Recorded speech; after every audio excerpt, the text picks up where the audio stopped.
Hello everyone, आज जो हम चैप्टर लेके आए हैं वो भारत की खोज से चैप्टर नंबर 2 है, तलाश।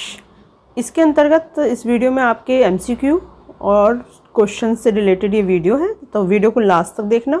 स्टार्ट करते हैं। तलाश। तलाश में सबसे पहले जो एमसीक्यू है वो है मोहनजोदाड़ो को कब का बताया जाता है? 5000 वर्ष पहले का, 10,000 वर्ष पहले का, 6000 वर्ष पहले का, या फिर अज्ञात। तो इसकी समय अज्ञात होता है जो समय सीमा निर्धारित ना हो। इसकी समय सीमा निर्धारित थी और ये है 5000 वर्ष पहले का। आंसर होगा का। नेक्स्ट क्वेश्चन है आपका, पंडित नेहरू जी पर भारतीय इतिहास और साहित्य की किस विशेषता ने प्रभाव डाला? तो इसके ऑप्शंस दे रखे हैं। तेजस्विता ने, भाषा की स्पष्टता ने, या पीछे के सक्रिय मस्तिष्क की समृद्धि ने, या उपयुक्त सभी बातें। तो उपयुक्त इसमें सभी बातें आएंगी। आंसर होगा इसका घ। नेक्स्ट क्वेश्चन है, भारत की नदी गंगा ने क्या किया? भारत के हृदय पर राज किया है, या लाखों लोगों को अपने तटों की ओर खींचा है, या गंगा की गाथा भारत की सभ्यता और संस्कृति की कहानी बन गई है? और उपयुक्त सभी बातें। तो उपयुक्त सभी बातें यानी आंसर होगा इसका घ। नेक्स्ट क्वेश्चन है, लेखक कुंभ स्नान पर्व पर कहाँ जाता रहा? इलाहाबाद में, हिमालय, हरिद्वार में, या इलाहाबाद और हरिद्वार दोनों जगह पर, या कहीं अन्य? तो लेखक दोनों जगह पर ही जाता रहा है, इलाहाबाद और हरिद्वार, यानी आंसर होगा ग। नेहरू जी के स्वागत में सभाओं में लोगों के कंठों से क्या स्वर गूंजता? भारत माता की जय, महात्मा गांधी की जय, पंडित जवाहरलाल नेहरू की जय, या भारत की जनता की जय? तो जिस समय ये आते थे तो उसका आंसर होगा का। नेक्स्ट क्वेश्चन है, नेहरू जी भारत के लोगों को क्या बात समझाते थे? भारत का मतलब भारत की जनता से है, भारत का अर्थ भारत की मिट्टी से है, या भारत की जय का मतलब है जनता जनार्दन की जय? उपयुक्त सभी बातें। तो इसमें वो उपयुक्त सभी बातें समझाते थे। आंसर होगा घ। भारत की विविधता कैसी है? अद्भुत, प्रकट, सतह पर दिखाई पड़ने वाली, या उपयुक्त सभी प्रकार की? तो इसका आंसर होगा आपका उपयुक्त सभी प्रकार की। ठंड की चादर से लिपटा कैसे? ठंड की चादर से लिपटा कौन? खैबर पास, हिमालय, मैदान, या इनमें से कोई नहीं? तो यहाँ पर इसका आंसर होगा खैबर पास। नेक्स्ट क्वेश्चन है आपका बोध प्रश्न है। तो बोध प्रश्न के अंतर्गत आपके क्वेश्चन दिए जाएंगे, उसके आंसर आपको लिखने होंगे। तो पहला क्वेश्चन दे रखा है, नेहरू जी के मन में क्या प्रश्न उठते थे? तो नेहरू जी के मन में निम्नलिखित प्रश्न उठते थे। आखिर भारत है क्या? अतीत में भारत किस विशेषता का प्रतिनिधित्व करता था? भारत ने अपनी प्राचीन शक्ति को कैसे खो दिया?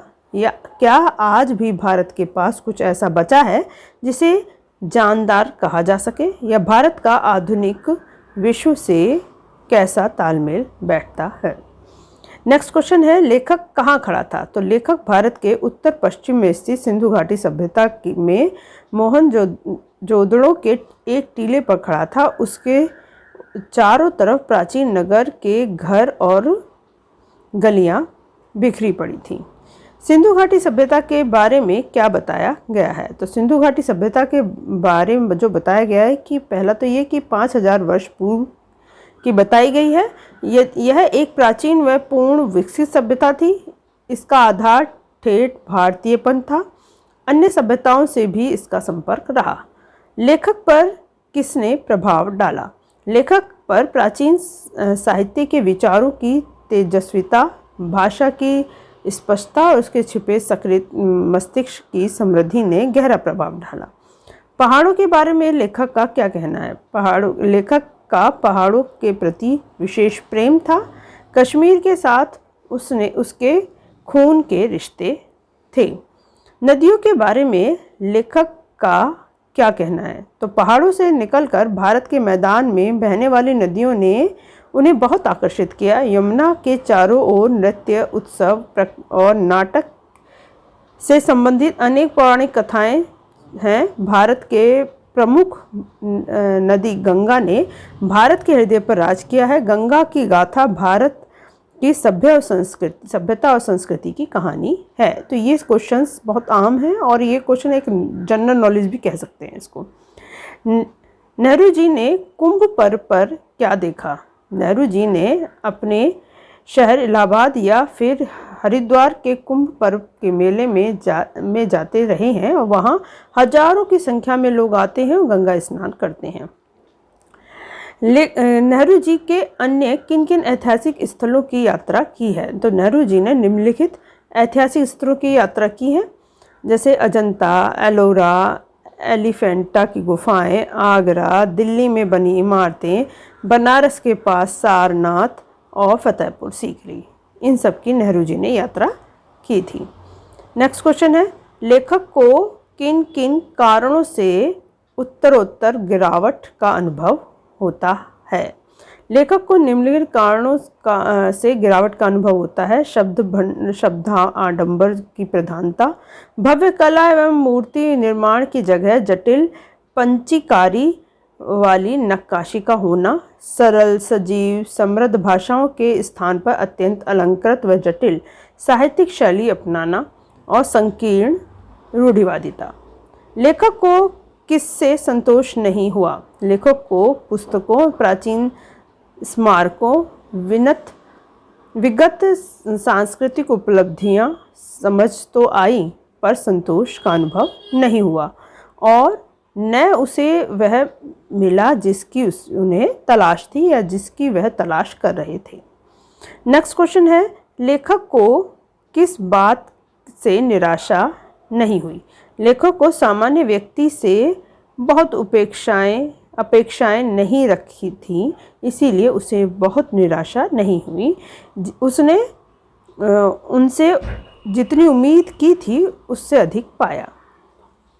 नेक्स्ट क्वेश्चन है, नेहरू जी ने सीमित नज़रिए वाले किसानों को क्या बताया? ये बहुत अच्छा है और क्वेश्चन है जो कि आया है भी कई बार।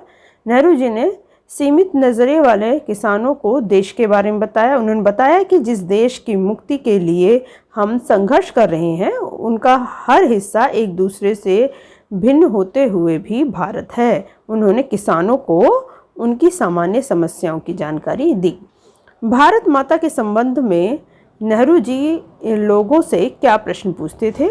उन्हें क्या उत्तर मिलता था? तो नेहरू जी भारत माता की जय बोलने वालों से प्रश्न करते थे कि इस पुकार से उनका क्या आशय है। जब एक किसान ने उन्हें बताया कि भारत माता हमारी धरती है, भारत की प्यारी मिट्टी है भारत, और जब नेहरू जी पूछते हैं कौन कौन सी मिट्टी, तो अपने गांव की, जिले की, राज्य की और पूरे भारत की मिट्टी। ये भारत की विविधता अद्भुत है कैसे? तो भारत की विविधता प्रकट है और उसे कोई भी देख सकता है। भारत का संबंध शारीरिक रूप से भी और मानसिक आदतों से भी। उत्तर पश्चिम इलाके के पठान और सुदूर दक्षिण के वासी तमिल में बहुत कम समानताएं हैं, पर उनके भीतर के सूत्र एक समान हो सकते हैं, यानी उनकी सोच एक जैसी हो सकती है। क्या जानकारी हैरत में डालने वाली है?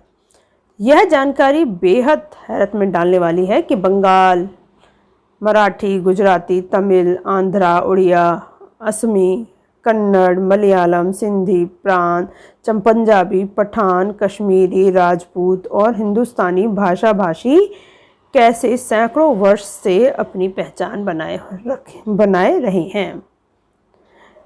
नेक्स्ट है, अब कौन सी अवधारणा अधिक विकसित हो गई हैं? अब राष्ट्रवादिता की अवधारणा अधिक विकसित हो गई है। देश में सभी में भारतीय अनिवार्य रूप से एक राष्ट्रीय समुदाय बनकर विभिन्न कारणों से एकजुट रहते हैं, भले ही उनके भीतर मतभेद हो। एक हिंदुस्तानी ईसाई कहीं भी जाए तो उसे हिंदुस्तानी ही माना जाता है। अनपढ़ ग्रामीण को क्या याद थे? तो अनपढ़ ग्रामीण को सैकड़ों पद याद थे और वे उन्हें अपनी बातचीत के दौरान उद्धत करते रहते थे। वे नैतिक उपदेश वाली कहानियाँ भी उल्लेखित करते थे। अब सिंधु घाटी सभ्यता, ये आपका 3rd चैप्टर है। इसके लिए हम नेक्स्ट वीडियो में इसके क्वेश्चन आंसर लेके आएंगे। और मेरे चैनल को आप सब्सक्राइब कर लें, जिससे कि आपको भारत की खोज के सारे MCQ और क्वेश्चन आंसर मिल सके। आज के लिए बस इतना ही। धन्यवाद।